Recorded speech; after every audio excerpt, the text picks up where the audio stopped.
Welcome to Building My Legacy podcast. This podcast is designed for leaders and entrepreneurs who want to leave a legacy and will provide strategies that focus upon key elements for legacy creation, determining your desired impact and its benefit, increasing your legacy's reach by engaging key stakeholders, planning, prioritizing, and executing. Here's your host, Dr. Lois Sonstegard.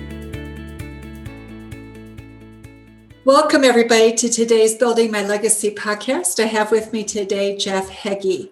He is rather interesting because amongst all of the things he's done with coaching, he is also a former cowboy.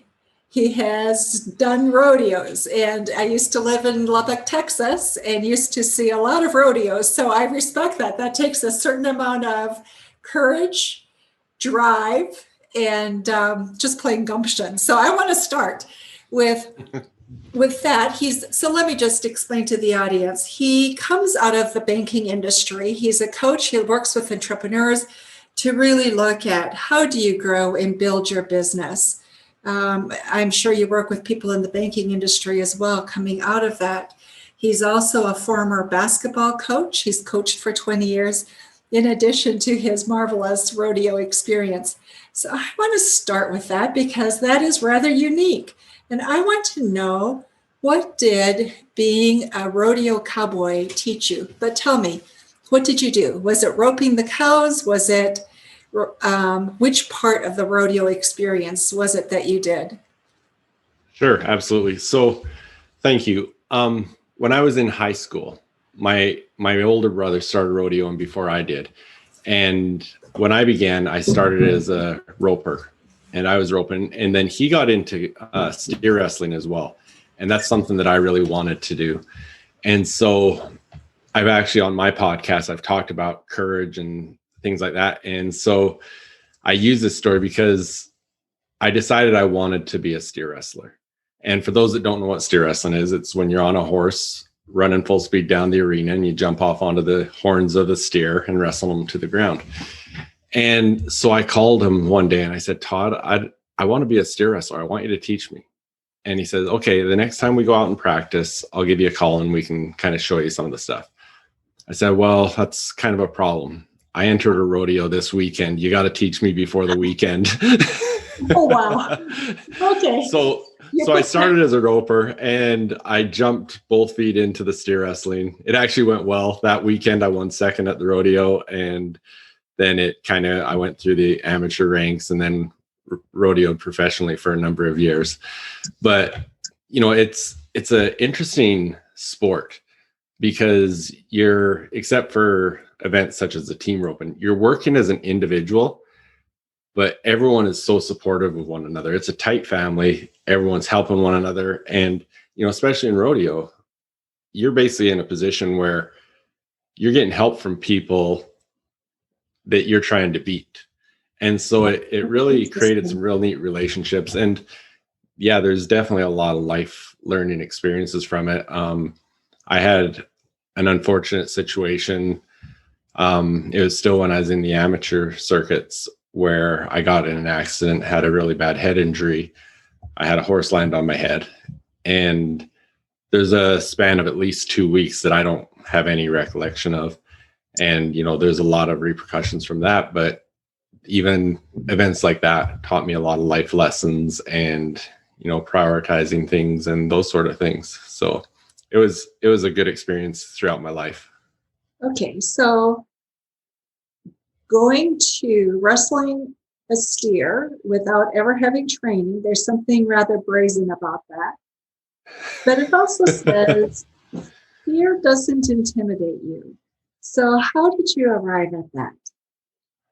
I mean, what brought you to that place? Because that's unusual. You know what? I've always been an adrenaline junkie. I've done the skydiving, the cliff jumping, all those sort of things. And I've enjoyed those sort of things. So that gets me excited about things.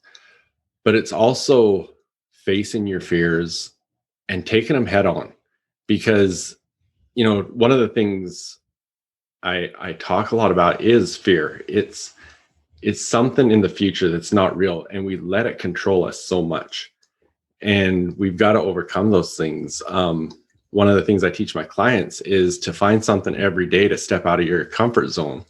Because when you do that on a daily basis, all of a sudden your comfort zone is pretty big. And so I'll tell you the story of how this all went about. So when my brother took me to practice and teach me, he said, okay, I understand. You're on a horse running full speed, jumping onto the horns of another animal. It's scary, especially your first times. So if you ride by the first time and you don't get off, I understand. In fact, if you ride by the second time and don't get off, I understand.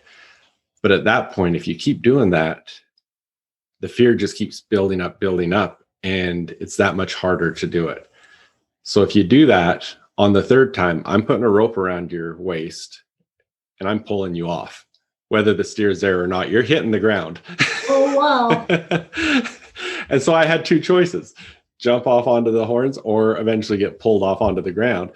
And I actually, the very first steer I chased, I jumped off and was able to do it. And it gave me, I guess part of it, the alternatives were giving me the courage to do it. But it was also just looking at it and knowing that if I didn't do it, it would get more and more difficult. And I think a lot of the fears we face in life, when we put things off, the more we procrastinate, the more we put them off, the more difficult they become.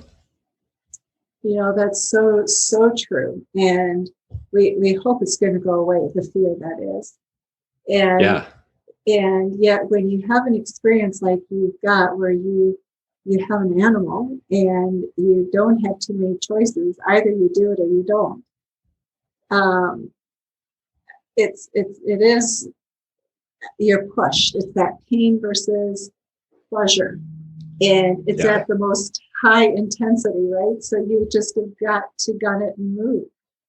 So I'm amazed at that. So tell me, what was it that allowed you to, that was focus, right? You had to be focused. And it was the focus that probably got you through and controlled the fear, so it didn't take hold of you. So just tell me, when you got on that horse, you knew you were going to tackle that steer. How did you manage yourself and your mindset so that you could accomplish what you were going after?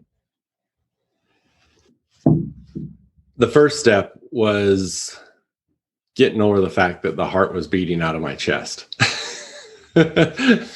but a lot of it was focus.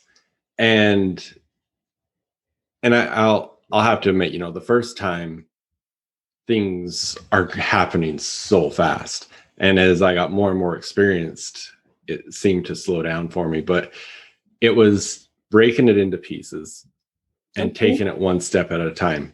Because, in the process of it, if you're looking at steer wrestling, you're backed into the corner. There's a process of nodding your head so they'll open the chute and the steer starts running. Then you go. And then there's a lot of processes, like... Walk us through those processes. I'm fascinated by it. For sure. And you look at it, my fastest time in a rodeo was 3.4 seconds. And so when you look at these processes, there's a lot of things that happens in 3.4 seconds. So you're riding this horse, you get to a certain spot on that steer, and you're holding onto the saddle horn on the horse, and you slide down onto the side of the horse. And then you've got to, with your right arm, you're hooking the outside horn into your elbow. You're grabbing the other horn with your left hand. And through the techniques, there's certain areas where you have to place those horns. And then the horse keeps running, your feet hit the ground. And then you've got to know how to control your feet so that steer comes to a stop, comes around your hip. And then you take your left hand that's on the left horn, you reach down and catch the steer's nose in your elbow, and that's how you roll them over onto their back. And so there's a lot of things that happen in a run such as 3.4 seconds. But as I got more and more experience, those things, I could slow them down. And even though it was happening quickly, It was one step at a time. Okay. So a steer typically will weigh how much? 400 to 700 pounds. Okay. So the velocity of that at the speed at which they go is pretty amazing, right? And your feet are on the ground, you're running alongside to pull them down. So is it the technique that pulls the bull over? Because certainly it isn't power. He's got the greater power.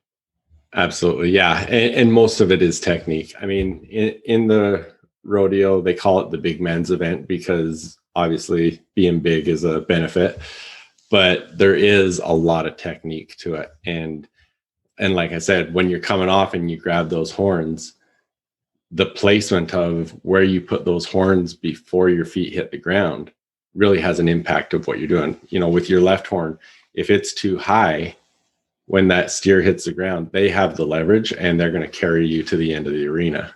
Oh, wow. Got it. So would you visualize this in your mind before a race, step by step by step? Or how would you prepare for a competition? That's actually interesting. Yesterday, I was actually doing the recording for one of my modules in a mindset course that I'm doing. And I talked exactly about that. Is before it was my turn, I would sit there and I would visualize everything from when I backed into the box to when I nodded my head to watching the steer come out, and just step by step.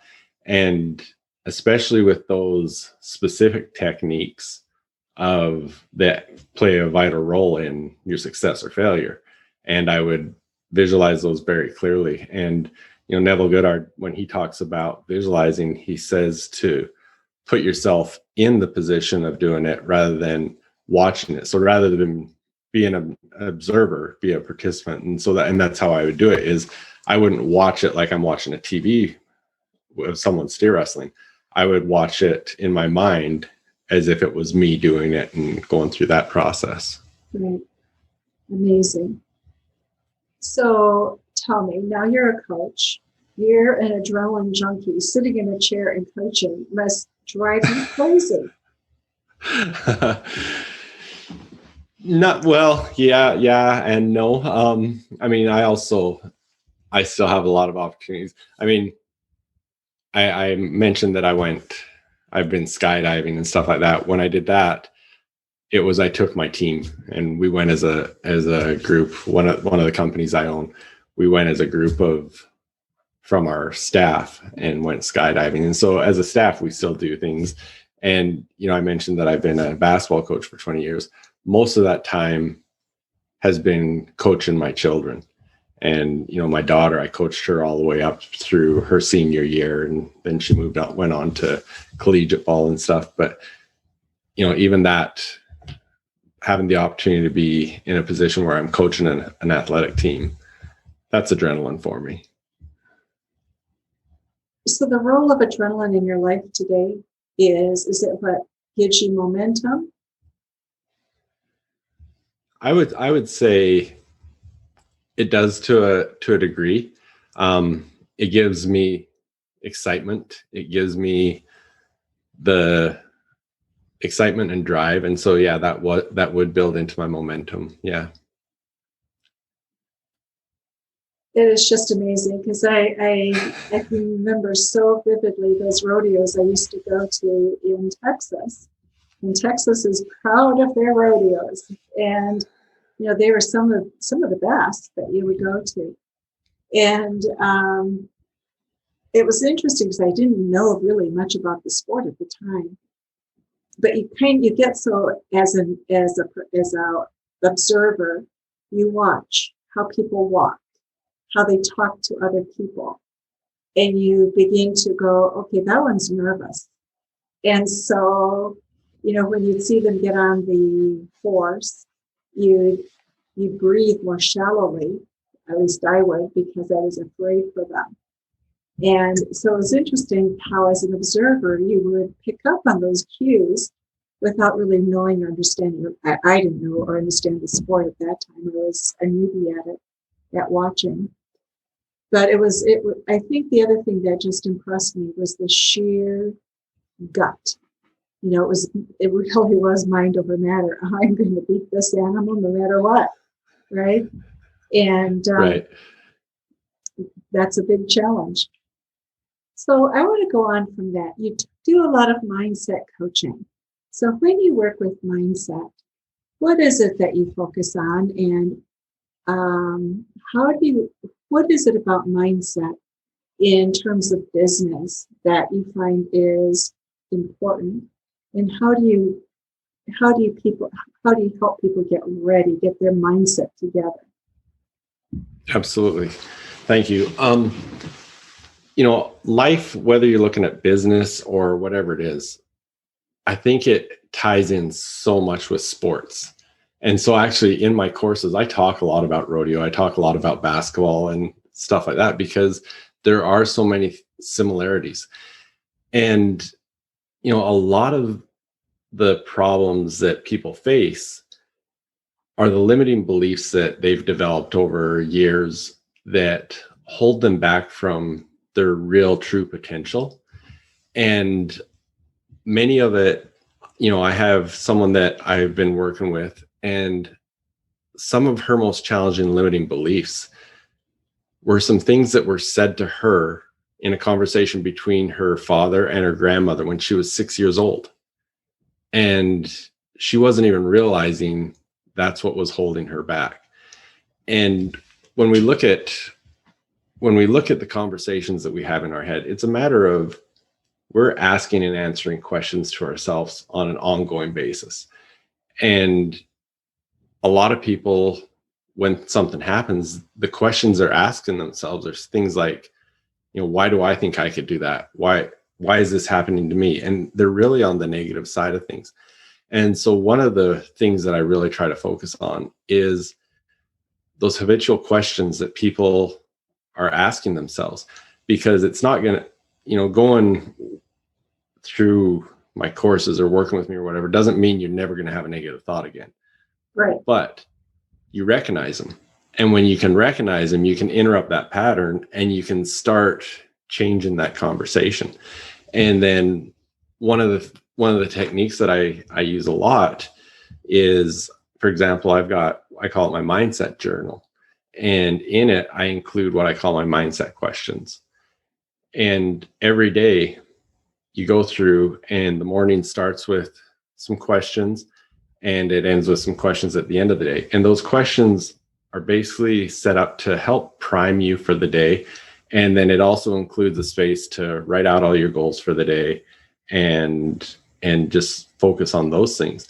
Because one of the things I really believe is through the power of your reticular activating system, your RAS, you can find a lot of the answers you're looking for. And just to explain, anyone listening that doesn't know what the RAS is, a story I use a lot is when we moved from Canada to Arizona, I bought my daughter a little Mitsubishi convertible car. I'd never seen this car before that I was aware of. And after I bought it, I saw this car everywhere. And it wasn't the fact that that car wasn't around before. It just wasn't important to me. So your reticular activating system is a filter, because we've got millions of things going on around us all the time. It helps you recognize the things that are important to you. It's like when you buy a new outfit and then you see other people wearing the same outfit. Right. And so when you're focused on answering these questions on a regular basis, and your mind is looking at these things, and you're focused on your goals every day, your mind is looking for the answers that are going to help you achieve those things. And so it's just a matter of habit. And the more we can work on these things, and the more we can make them a dominating thought in our mind, the more we're going to recognize the opportunities that we need to achieve those goals. So as you work with people, Jeff, what do you find are some of the things that hold people back the most? I think one of the biggest things, their limiting beliefs definitely are, but what we talked about earlier is the fears that they have. And the interesting thing is, so many times when they finally can get themselves to move forward on something, all those fears that were holding them back, they never happen.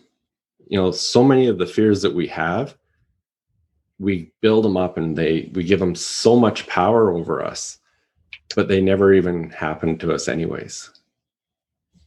Is that amazing? It is such a human aspect, isn't it? We worry. It's like the storm is coming. It's like when we get the hurricane reports. It's coming. I felt that way with COVID. It's coming. Yeah. And you wait. And now, almost 8 months later, it's finally hitting our state. And you go, oh, okay. Exactly. But that is part of the challenge we deal with. Is there's a lot of things that are out there that are impending. And you're right, they never happen. Or if they do happen, that impendingness allows us to prepare, right? So Right. You don't have to be caught off balance. And so is that part of what you do with mindset, is to really look at pulling pieces together so that you can literally walk into the fear and whether it happens or doesn't happen. And one of the things I really like to look at too is, I believe it was Tony Robbins that I heard say this, is when you look at things and a lot of the things that you're afraid might happen, when you can change your perspective on them from life is happening for me rather than to me, you can really take those fears on differently. Because when I mean, some of the things that I've faced throughout my career that I had fears from, and they actually did come to pass, and they were terrible at the moment. But then in hindsight, looking at what I learned from that experience and maybe what it prevented me from going a different direction, there's a lot of power in it. So even though something that might not be what we want or ideal or something that we've been fearing might happen to us, if we look at it from the aspect of, okay, this is happening, I've got to find what I can take from this and learn from it and make my future better, and take this as a learning experience and grow from it. Because, we're not going to grow from it if all we're doing is living in the sorrow of what's happening. Right. It's that learning, isn't it? That is so huge, because if we learn, we tend not to be as angry, right? Because we've shifted how our mind approaches it. So as you work with people, as they look at what it is that they're tackling, and you help them step into whatever fears or anxieties that they might have with it, then do you take the time as you're walking through and as the event concludes to really look at what do we learn, what do we take forward from this, so you have that shift that you're taking with you into your next activities? Is that part of the process, Jeff? It is, because even when things are going great and you're knocking off goals and doing all these great things, one of the things that I see a lot of people not doing well is recognizing what they've achieved. Because, they'll set a goal and then, 6 months later, they're setting new goals and whatever. They're not even looking back and saying, you know what, the goals that I set 6 months ago, I'm living those now. They're living what was once just a dream. But because they're so focused on moving on to their next goals or their next task, whatever it is, they don't even reflect on what they've achieved. And whether it's they've achieved something or they failed at something, if they take the time to reflect on that, and what are the lessons, whether it's a failure or an achievement, what are the lessons that I can learn going forward that are going to make me that much stronger and be better in the next experiences. And I mean, that's the same thing with what I was saying about stepping out of your comfort zone on a daily basis, so your comfort zone continually gets better. When you have these experiences, whether they're wins or failures, that grows that comfort zone in that particular area, and gives you that experience. So when you're faced with it again, you're going to do better. But you need to take the time to reflect on it and understand what you just went through. Jeff, our time is almost over. It is so fascinating to talk with you and to hear about your experiences. What have we missed that is important for our audience to know? You know what? We could probably sit here all day talking about this. There's so many things that I get passionate about talking about this. And it's just a matter that, whether you're an entrepreneur, an athlete, or whatever area of life you're in, when you can develop a powerful mindset, it's going to help you to become more successful in whatever that is you're trying to achieve. And so it's just a matter of figuring out what it is you need to focus on, how you need to overcome those limiting beliefs and change those conversations in your head so that you're in charge of them. So you're in charge. Boy, what, isn't that the truth? It's easier to think somebody else is doing it to me than to think that I'm in charge and I can control the results by how I choose to look at it, the story I want to create. Yeah. Jeff, thank you so much. And for those of you who are listening, we will have information about Jeff in the show notes so you can get in contact with him if you would like to do so. If you have difficulty or want more information, feel free to call or to email us, and we'll be glad to connect you with Jeff. Jeff, thank you. What a delight. I love that beginning experience of yours. It just takes me back to those old days in Texas, which were just so much fun. And thank you. Yeah, thank you all for listening to Building My Legacy podcast today. Visit our website at www.buildtomorrow.com and our social media sites as well, buildtomorrow.com on YouTube, Facebook, LinkedIn. And we look forward to talking with you again very soon. Thank you. You've been listening to Building My Legacy podcast with Dr. Lois Sonstegard. To book your appointment with Dr. Sonstegard, visit www.buildtomorrow.com.